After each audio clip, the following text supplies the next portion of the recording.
For the first time ever, the Indiana Hoosiers will be playing in the Big Ten Championship game. At their home stadium, they have the longest home winning streak in the country, 15 games, and they won't have to travel far, just 1 hour north to Indianapolis for a huge 1-versus-2 matchup with Ohio State. I have seats pretty far up in the nosebleeds, but don't care. I got tickets for pretty cheap like a month ago. Super excited for what's probably going to be the best sporting event I've ever been to for a team that I'm a fan of. I'm headed back up to Indy to watch it with my family and friends. Well, when I was a freshman back in 2023, they were really bad and we used to leave within the first quarter, and now we stay all the way out throughout the whole game. Luckily for the fans going to the game, they will not have to deal with the cold and the snow with the game being indoors. But if you're staying in Bloomington, there are plenty of ways to have fun and watch the game, including one place that has been a Hoosier favorite all season long. I'm going to be at Upstairs, the best college bar in America. I'm probably going to go with my friends to Upstairs. It's a bar here. That's where we watch the Oregon game, and I can't break tradition now because we won that game as well. We're going to get there nice and early, hopefully get a table. I don't know. It's going to be packed. The Upstairs Pub has been a Hoosier favorite all football season long, and they have a lot of fun planned for the big game, including giving away special hats and shirts. Some even say it might be more fun there than at the game itself. It's been very friendly. A sense of camaraderie around the bar. You know, you can ask someone to pull up a chair and they'll let you take the chair. It's going to be probably more fun than the game, a lot cheaper as well. Cheaper is right. The cheapest tickets I could find the night before the game were well over $700. But there's one thing in common among everyone I talk to.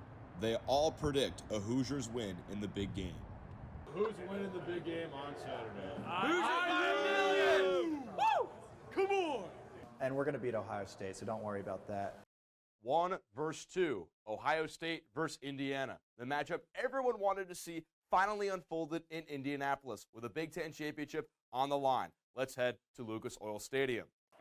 On the first drive of the game for Ohio State, Julian Sayin back to pass on third down, and he's intercepted by Lewis Moore, who brings the ball all the way back across the 25-yard line. Indiana would capitalize with a field goal to grab the first points of this one. Waning moments of the first quarter, Mendoza's screen pass is batted up into the air and intercepted by Davis and Igmignosin, setting up Ohio State with prime field position, and they would take advantage of that field position. Second and goal, Julian Sayin looking around, buying time, rolling out of the pocket, and he finds Carnell Tate in the back of the end zone. The Buckeyes lead the Hoosiers 7-3 at the end of the first quarter. Start of the second quarter, more of the same. Sayin finds a streaking Jeremiah Smith wide open down the sidelines. He gets it all the way inside the 25-yard line. Ohio State would cap off that drive with a field goal, and they would take a 10-6 lead into the break. Out of halftime, the Hoosiers came out hot. Fernando Mendoza finds Charlie Beckert deep over the middle of the field inside the 30-yard line. Beckert fired up after this one. The Hoosiers are driving and looking to score. Mendoza on 3rd and 8, looking, finds Elijah Surratt, 50-50 ball at the front corner of the end zone, and he pulls it down. The Hoosiers take the lead back 13-10. The fans at Lucas Oil are going nuts. Fourth quarter, Ohio State looking to tie this game up. Sayin on third down, scrambling and looking for space. He finds Carnell Tate again at the 40-yard line. Ohio State is into field goal range, a 27-yarder from Jaden Fielding, and he hooks it wide to the left. The Hoosiers smell blood in the water. 3rd and 6 with 2:41 to go. Mendoza looking for Charlie Beckert again, and he pulls it down in traffic. A massive first down for the Hoosiers, and that would be all she wrote. One last chance for Ohio State, but the Hail Mary comes up well short. In just 2 years, Curt Cignetti has turned Indiana from a 3-win team to a Big Ten champion. On Sunday, IU found out that they are the #1 overall seed in the college football playoff, and they will be headed to the Rose Bowl to face the winner of Alabama and Oklahoma. 3 minutes and 54 seconds to go in the first half. And Indiana leads Nebraska 33-28. This crowd was on fire just moments ago, and head coach Fred Hoiberg for Nebraska had to call a timeout to sort of settle his guys down and get a plan going. But it's only a 5-point deficit, and with the way Nebraska can make their threes, they definitely can get back in this one.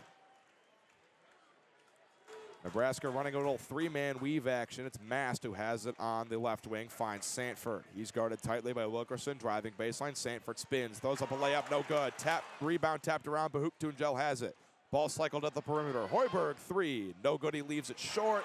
Rebound is still batted up in the air, and now Tucker DeVries has it.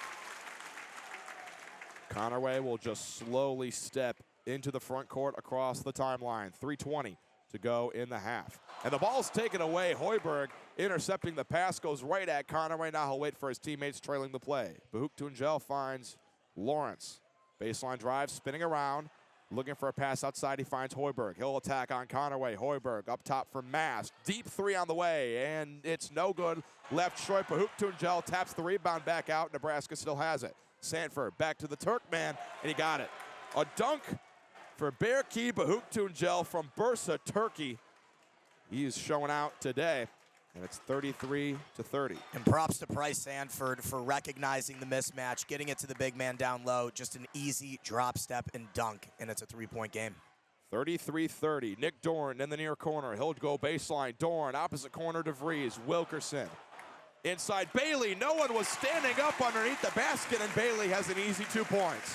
Looking like a prime San Antonio Spurs team. Beautiful ball movement leads to a wide open Reed-Bailey layup. Multiple guys fell down on that drive from Nick Dorn, but no fouls were called.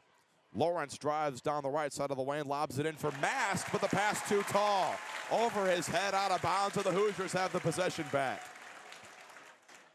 Right now with 2:09 left, you got to feel so good if you're Indiana at home, up by 5. I say you just let the plays come to you, run something off ball. If it's not there, don't force it.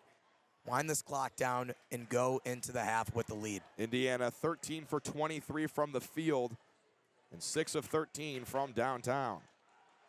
Tucker DeVries, pump fakes, drives into the lane. Now Nick Dorn, three on the way. That one rattles out. Tapped out of bounds, and Nebraska will have it back with 1:46 to go in half number 1. For Nebraska, they're shooting 12 for 28 from the field and 6 for 16 from 3. I mean, if you're Indiana and you're shooting over 54%, there's a reason why you're winning. Hoiberg into the corner, Bahuk Tunjel, and he traveled. Too many steps with DeVries all over him, and a costly turnover potentially for the Huskers.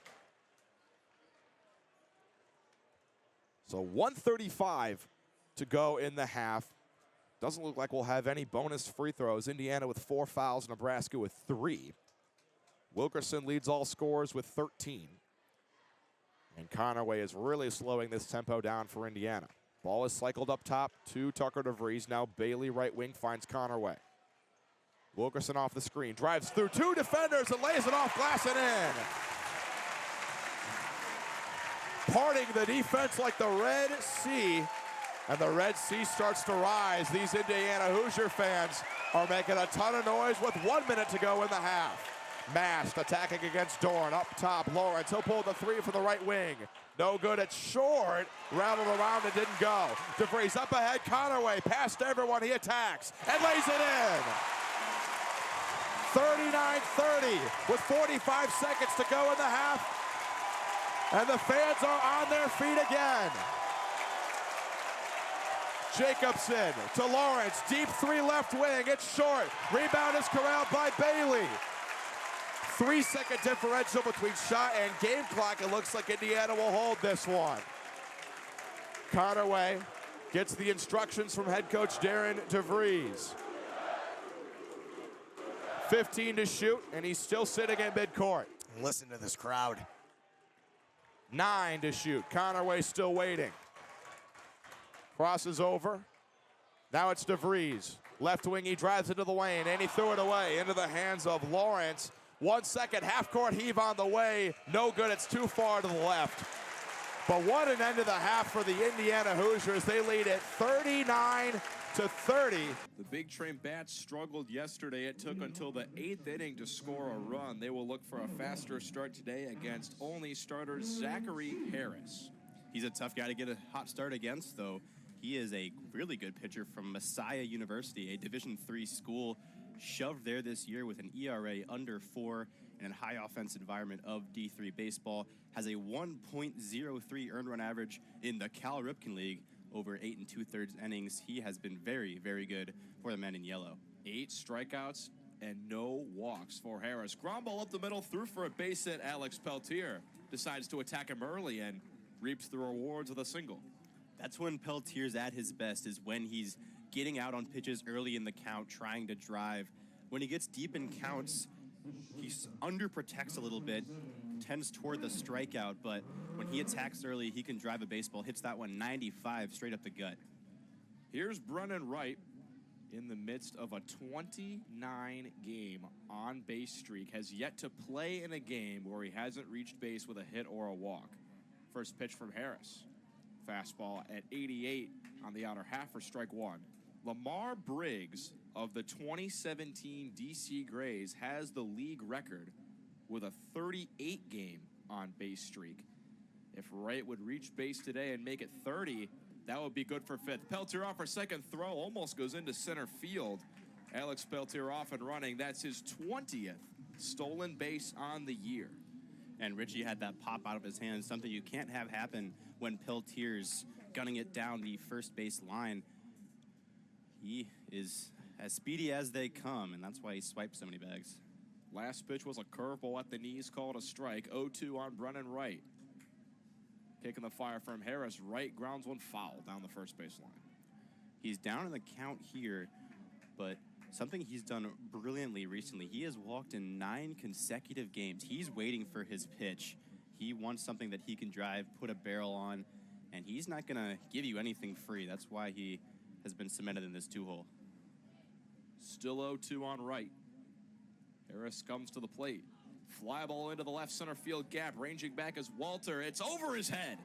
Peltier's off to the races. He's up to third. Galvin Morris will hold him there. Brennan Wright into second with a double, and the on-base streak is now at 30 games. He moves into 5th place all-time in the Cal Ripken League. And indeed, he ties the recorded Big Train record for an on-base streak in a single season.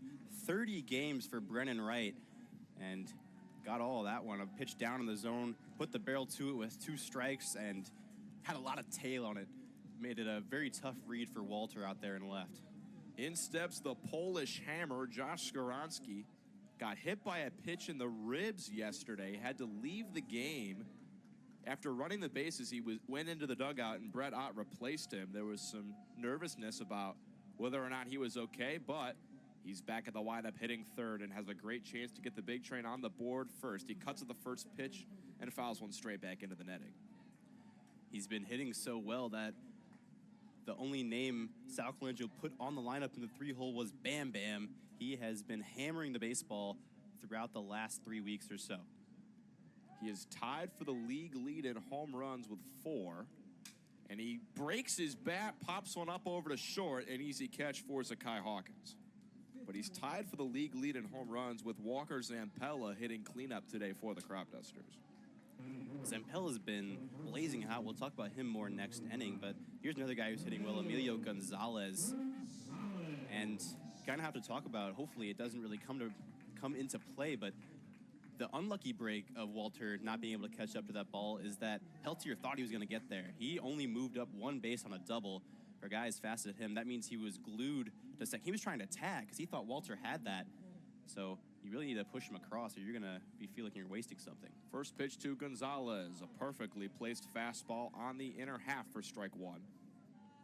And Galvin Morris at the third base coach. I think a smart decision to hold Peltier at third with nobody out. You got 2 of the best hitters in the Ripken League. Not worth risking that with nobody out. 0-1 to Gonzalez. Swing and a miss. Fastball on the outer half. And we mentioned Harris, yet to walk a batter. A guy, not an overpowering fastball, but he knows where to locate it. It's a heavy, heavy fastball. It takes off away from that right arm of his and bears in on righties and zips away from lefties. 0-2 to Gonzalez. That fastball misses high. But Gonzalez, a tough guy to retire. He has reached in every home game he's played and has hit safely in 13 straight home games. And in overall hit streaks, he has tied for the longest hit streak of the year, one that took place in the month of June. a disciplined hitter. 17 walks to just 13 strikeouts, make it 14. Harris, 4 fastballs and blows that one by Gonzalez.